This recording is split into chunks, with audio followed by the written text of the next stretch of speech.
Robert লেভানদস্কির যোগ্য উত্তরসূরি হিসেবে একজন বিশ্বমানের স্ট্রাইকার দলে বেড়াতে মরিয়া বার্সেলোনা।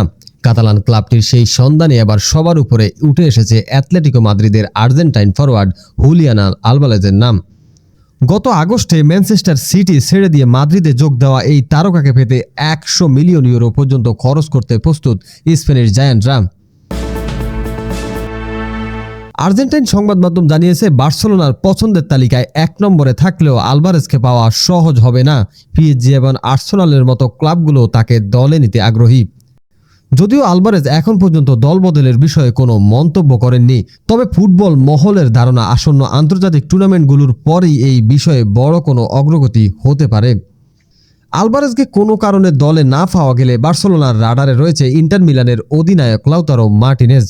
ইন্টারের হয়ে 371 ম্যাচে 173 গোল করা এই আর্জেন্টাইন বর্তমান আলবিসেলেস্তেদের হয়ে আলভারেজের মূল প্রতিদ্বন্দ্বী।